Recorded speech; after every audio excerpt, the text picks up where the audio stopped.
నాన్న అది కాదు నాన్న. వదలు. ఎవరే నీకు నాన్న?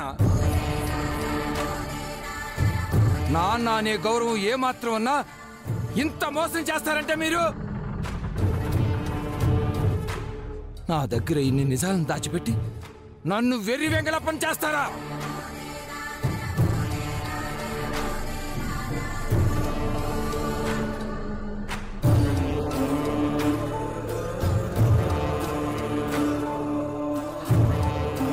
గోదారి, చూసావా గోదారి? అది నన్ను ఎంత మోసం చేసిందో చూసావా?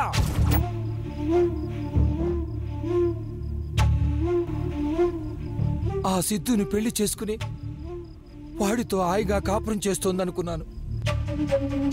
ప్రస్తుతం వాడితో అమెరికా వీధుల్లో చట్టా పట్టాలేసుకుని సిద్ధుతో తిరుగుతోందని మనం మురిసిపోతున్నామా? అదంతా అబద్ధం, అదంతా పచ్చి అబద్ధం.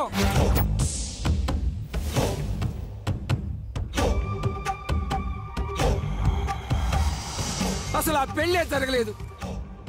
అది వాడితో అమెరికాకే వెళ్ళలేదు. నన్ను వెర్రివాణ్ణి చేసి నా కళ్ళకు మసిపూసి ఆ నికృష్టుడు కొంపకెళ్ళి వాడితో కులుగుతోంది. అది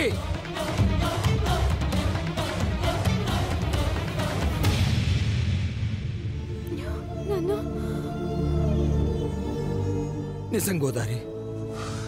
ఎవడైతే దాని జీవితాన్ని తునాతునకలు చేశాడో వాడితోనే ఉంటుంది గోదారి. దీన్నేమనాలి?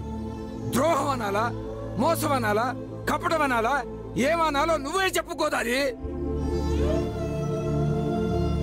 అది ఆడిన ఈ నాటకానికి ఇదిగో వీళ్ళందరూ కొమ్ము కాసిన వాళ్లే.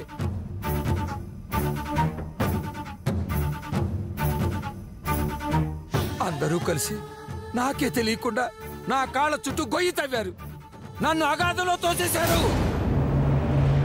మన పిల్లలు ఎంత గొప్ప పని చేశారో నువ్వే చూడు గోదారి, నువ్వే చూడు.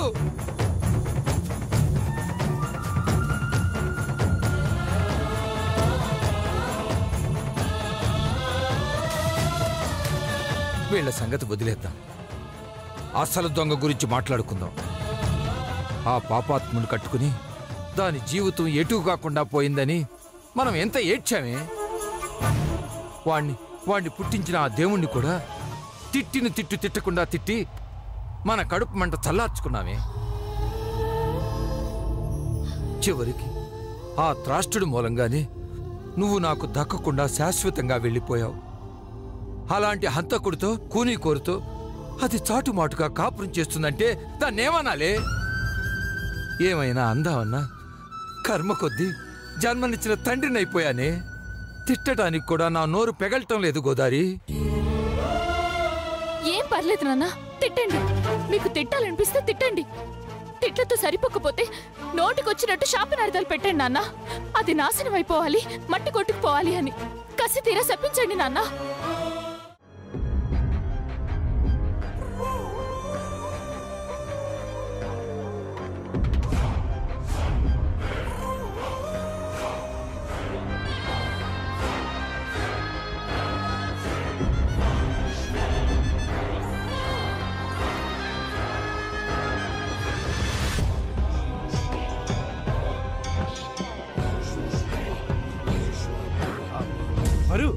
ఏంటి అలా కూర్చుండిపోయావు? వెళ్ళి ఫ్రెష్ అప్ అయ్యిరా. ఈలోపు నేను వంట చేస్తాను, భోజనం చేద్దు గాని. 2 days నుంచి ఏం తిన్నావో ఏంటో. వెళ్ళి ఫ్రెష్ అవ్వు.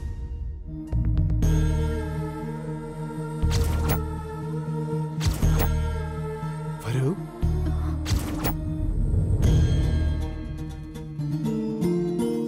ఏంటండి ఇదంతా? నన్నెవరు కిడ్నాప్ చేశారు? ఎందుకు కిడ్నాప్ చేశారు? నన్ను కిడ్నాప్ చేయాల్సిన అవసరం ఎవరికుంది? ఆలోచిస్తుంటే నా బుర్ర పగిలిపోతుంది. అసలు ఏమవుతుందండి? చెప్పండి, చెప్పండి, ఏంటిదంతా? 2 రోజులుగా నా బుర్రను వేధిస్తున్న ప్రశ్నలు ఇవి. వీటికి సమాధానం దొరికితే గాని నా మనసుకు ప్రశాంతత లేదు. చూడువరు, జరిగిందేదో జరిగిపోయింది. ఇప్పుడు అక్కడి నుంచి బయటపడ్డావు కదా, ఇక దాని గురించి ఎందుకు ఆలోచిస్తున్నావు? వదిలేయి. పద, ఫ్రెష్ అవుద్ది గాని. పద. అసలు ఏంటండి ఇది? నేనేదో మీకు సంబంధం లేని వ్యక్తిగా జరిగింది పరాయి వాళ్లకు జరిగినట్టు ఇదేదో చాలా చిన్న విషయంలో కొట్టి పారేస్తున్నారు. అసలు జరిగిందేంటో మీకు తెలుసుకోవాలని లేదా? అసలు ఎవరు ఇదంతా చేస్తున్నారు? దీనికి సూత్రధారులు ఎవరు? ఏం ప్రయోజనం ఆశించి ఇదంతా చేస్తున్నారు? ఎవరికి ఏం కావాలి?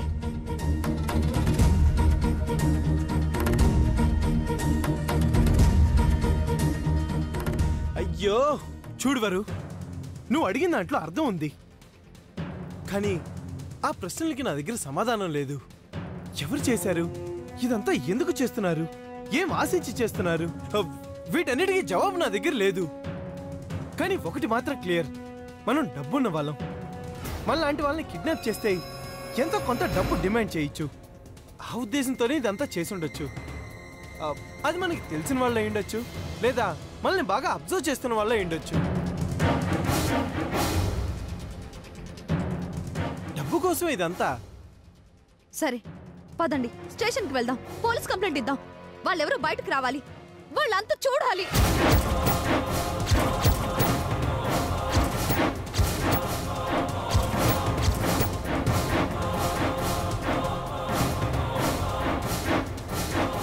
చూడువరు, కంప్లైంట్ ఇవ్వటం తేలిక, దానివల్ల కలిగే లాభం కన్నా నష్టమే ఎక్కువ.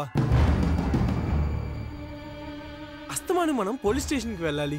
మనం వెళ్ళకపోయినా వాళ్ళు రమ్మంటారు. ఏ టైంలో పడితే ఆ టైంలో ఫోన్ చేసి ఇబ్బంది పెడతారు. అంతకు ముందు గుళ్ళో నన్ను ఎవరో కాల్చడానికి ప్రయత్నించారని చెప్పాను, గుర్తుందా? ఆ సిద్ధు అని నేను అనుమానిస్తే నువ్వు కాదని కొట్టిపడేశావు. అప్పుడు ఆ ప్రయత్నం చేసిన వాళ్ళే ఇప్పుడు ఈ పని కూడా చేసుంటారని నా అనుమానం. అది కాదండి, ఇప్పుడు మీరు నన్ను ఇలా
నందు, ఏంటి మీరంతా ఈ టైంలో వచ్చారు?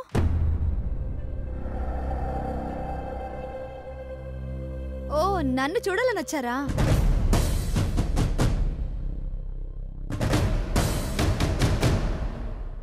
మేము ఇప్పుడే బయటకు వెళ్ళి షికార్కని వెళ్ళి అలసిపోయి ఇంటికి వచ్చాం.